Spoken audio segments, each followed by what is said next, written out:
desa Enoneten ya 5. Kemudian peruntukannya adalah pada saat itu untuk pengembangan peternakan di Provinsi Nusa Tenggara Timur. Karena kita tahu bahwa pada saat itu NTT khususnya Pulau Timur dikenal sebagai gudang ternak. Nah, pada tahun 1986 pemerintah memproses sertifikat di atas kawasan tersebut. Dan sertifikatnya sudah diterbitkan oleh BPN pada tahun 86. Dalam waktu berjalan pada tahun 2012 sertifikat tersebut hilang, kemudian diproses ulang oleh pemerintah Provinsi Nusa Tenggara Timur dan sudah ada sertifikatnya. Nah, di tahun itu juga ada okupan yang dimotori oleh keluarga Selan CS dan saudara Nikodemus Menao bersama 37 kakak mengokupasi tanah tersebut. Bahkan mereka mengusir pegawai instalasi peternakan yang ada bekerja di situ, kemudian mereka menempati gedung-gedung instalasi peternakan. Teman-teman boleh cek sendiri, gedung-gedung tersebut masih berdiri sampai sekarang. Nah, seiring waktu berjalan, pemerintah ingin melaksanakan program-program pemberdayaan masyarakat dengan melibatkan masyarakat ke 5 desa tersebut. Dan pada tahun 2020 pemerintah melaksanakan program tersebut, tetapi sebelum dilaksanakan program sudah dilakukan sosialisasi terhadap program-program yang akan dilaksanakan yang melibatkan masyarakat dari ke 5 desa tersebut. Dan masyarakat ke 5 desa tersebut menerima untuk pemerintah melaksanakan program dan mengikut sertakan mereka. Nah, pada saat itu ada aksi penolakan, aksi protes, aksi demo yang dilakukan oleh ke-37 kepala keluarga tersebut di lokasi. Mungkin teman-teman sudah ikuti pada waktu itu di tahun 2020. Kejadian itu juga sama seperti saat ini. Jadi dia menjadi sangat viral. Kemudian seiring berjalannya waktu, kebijakan pemerintah pada saat itu setelah demo adalah menghubungi keluarga besar Nabuasa dan meminta kepada mereka untuk memberikan lahan agar ke-37 kakak ini bisa direlokasi di lahan yang diberikan.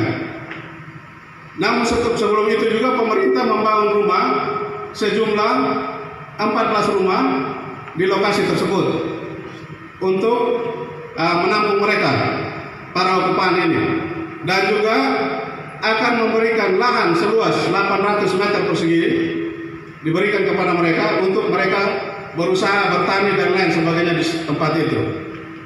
Namun dari ke-37 kakak ini hanya 19 yang menerima, sedangkan yang 18 itu menolak.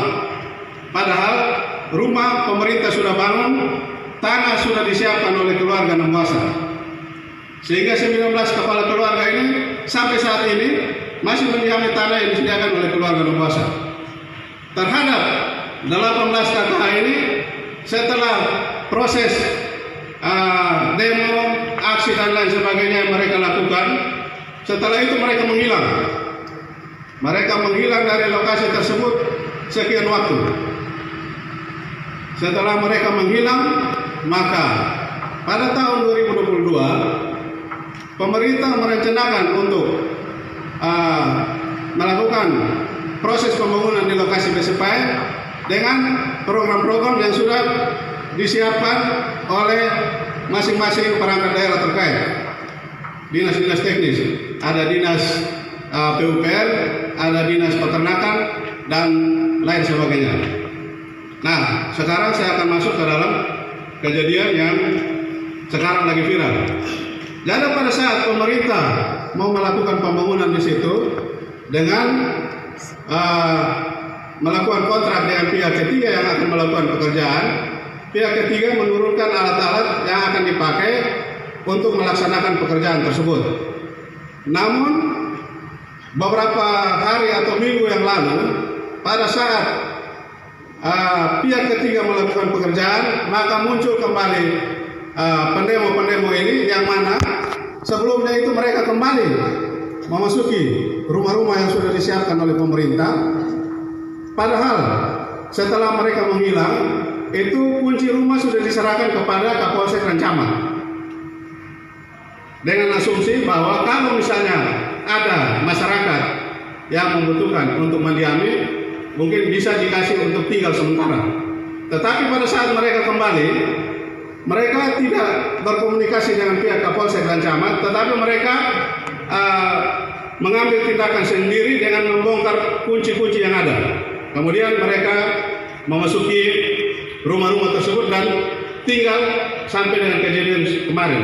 Sebenarnya pemerintah juga tidak mempermasalahkan untuk mereka tinggal di tempat itu.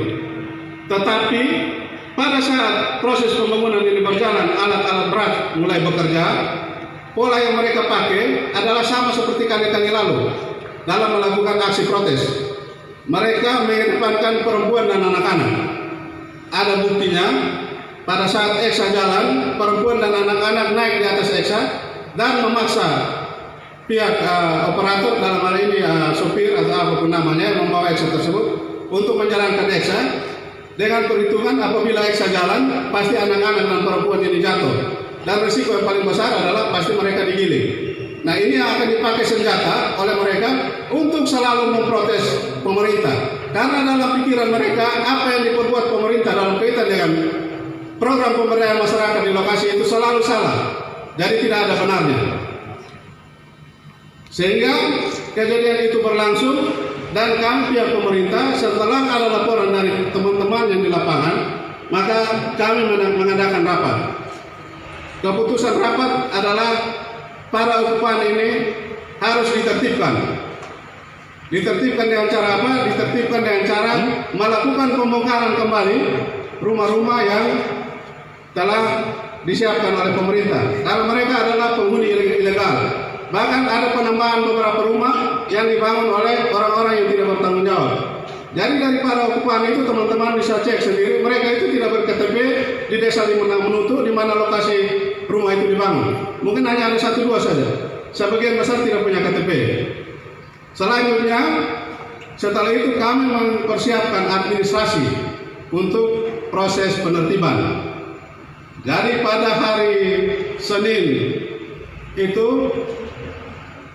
surat untuk pemberitahuan untuk para okupan itu kami minta untuk disampaikan kepada mereka lewat kepala instalasi peternakan yang ada di Sipai atas nama Bernard Seran atau yang biasa dipanggil Jaka. Nah, pada saat Jaka menyerahkan surat yang pertama, 2 surat itu diterima oleh saudara Daud Selan. Dia menerima. Kemudian Jaka melanjutkan memberikan surat kepada pemerintah desa, Kapolsek dan Ramil dan lain sebagainya. Dan sisa surat untuk para okupan, setelah dia kembali, dia mampir untuk mau memberikan surat lagi bagi okupan yang sisa yang belum diberikan surat perintah pengosongan. Tetapi pada saat dia sampai, tanpa ada langkah apapun, tiba-tiba dia dipegang oleh saudara Daud Selan, kemudian dipukul oleh saudara Nikodemus Menao sampai ininya pecah. Buktinya ada, bisa nanti sebentar saya kasih buktinya, bahkan bajunya sampai berdarah. Nah, setelah itu dia telepon ke saya, kemudian saya minta kepada dia untuk menghubungi petugas kepolisian melaporkan kejadian ini.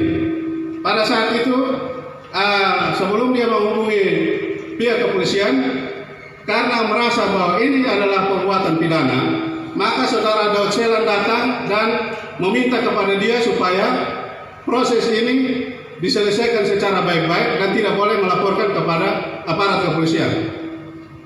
Tetapi Si Jaka berpikiran bahwa negara kita adalah negara hukum, perbuatan yang dilakukan adalah perbuatan tindak pidana penganiayaan, sehingga dia tetap melaporkan kepada pihak polsek. Terima kasih sudah nonton. Jangan lupa like, subscribe, dan share ya.